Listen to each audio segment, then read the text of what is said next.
মন্দির মসজিদের রাজনীতি পশ্চিমবঙ্গে যেভাবে আবর্তিত হচ্ছে তাই নিয়ে অমিত শাহকে প্রশ্ন করা হলে তিনি বলেন যে মন্দির মসজিদের রাজনীতি কারা করছে, তৃণমূল করছে, আর তৃণমূল থেকে বেরিয়ে আসা একজন করছে। তোলাবাজ সিন্ডিকেট নিয়েও আক্রমণ শানিয়েছেন অমিত শাহ। সিন্ডিকেট থেকে তোলাবাজি, কাটমানি সংস্কৃতি, ৭,০০০-এর বেশি সংস্থা পশ্চিমবঙ্গ ছেড়ে চলে গেছে। পশ্চিমবঙ্গের উন্নয়ন আটকে দিয়েছে তৃণমূল সরকার। মমতা বন্দ্যোপাধ্যায়ের শাসনে সিন্ডিকেট, কাটমানির বাড়বাড়ন্ত। আক্রমণ শানিয়েছেন কেন্দ্রীয় স্বরাষ্ট্রমন্ত্রী অমিত শাহ। মন্দির মসজিদের রাজনীতি নিয়ে প্রশ্ন করা হলে অমিত শাহ বলেন তৃণমূল করছে, আর তৃণমূল থেকে বেরিয়ে আসা একজন করছেন।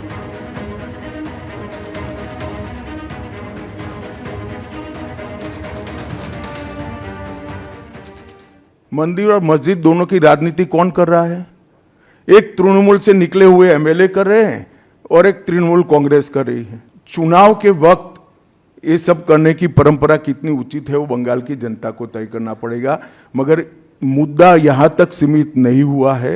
युवाओं की रोजगारी का है, महिलाओं की सुरक्षा का है, घुसपैठ का मुद्दा है, भ्रष्टाचार का मुद्दा है, इंडस्ट्रीज के पलायन का मुद्दा है, गिरते जा रहे इंफ्रास्ट्रक्चर के स्तर का मुद्दा है।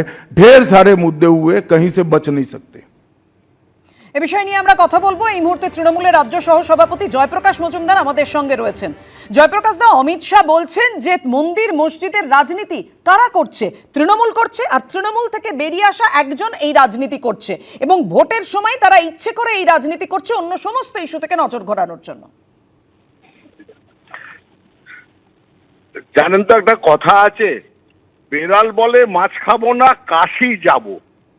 আজকে বিজেপির অমিত শাহ বলছেন মন্দির মসজিদ রাজনীতি অন্যরা করে, ধর্মের রাজনীতি নাকি বিজেপি করে না। আহা, একেবারে বেড়াল যখন বলে মাছ খাবো না সেই রকম কথা বললেন।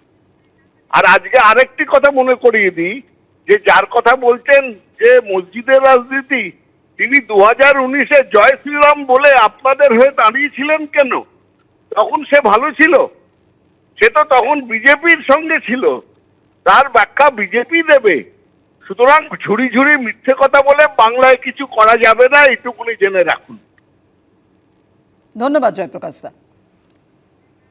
দুর্নীতি থেকে অনুপ্রবেশ, একাধিক ইস্যু নিয়ে আজকে কেন্দ্রীয় স্বরাষ্ট্রমন্ত্রী অমিত শাহ তৃণমূল সরকারকে, রাজ্যের শাসক দলকে একেবারে কড়া আক্রমণ করেছেন। যেমন মতুয়া ইস্যু নিয়ে তিনি সরব হয়েছেন, যে মতুয়াদের আতঙ্কিত হওয়ার কারণ নেই, আশ্বস্ত করেছেন যে তাদের ভারত থেকে কেউ তাড়াতে পারবে না।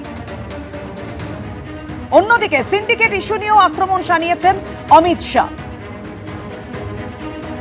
কেন্দ্রের প্রকল্প রূপায়ণেও বারবার বাধা দিচ্ছে তৃণমূল সরকার, একথাও আজকে তার বক্তব্য থেকে একেবারে পরিষ্কার হয়ে গেছে। পশ্চিমবঙ্গের এমন অর্থনৈতিক পতন আগে হয়নি। তৃণমূলের আমলে পশ্চিমবঙ্গের অর্থনীতি ভেঙে পড়েছে, পশ্চিমবঙ্গ থেকে একের পর এক শিল্প চলে যাচ্ছে। কড়া আক্রমণ শানিয়েছেন কেন্দ্রীয় স্বরাষ্ট্রমন্ত্রী।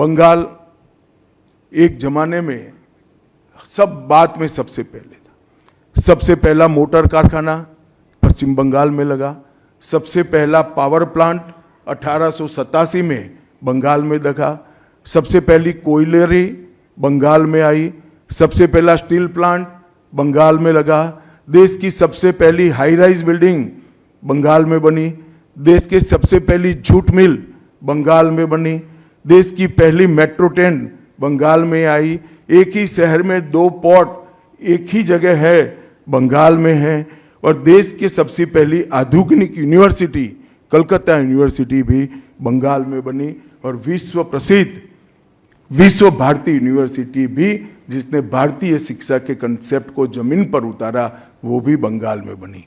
मगर ममता जी, आप गौरव मत करिएगा, इसमें से कुछ आपके समय में नहीं हुआ है। ये जो करने वाले थे उनके पूरे रिदम को, इनकी लय को, बंगाल की विकास की गति को तोड़ने का आप काम करें।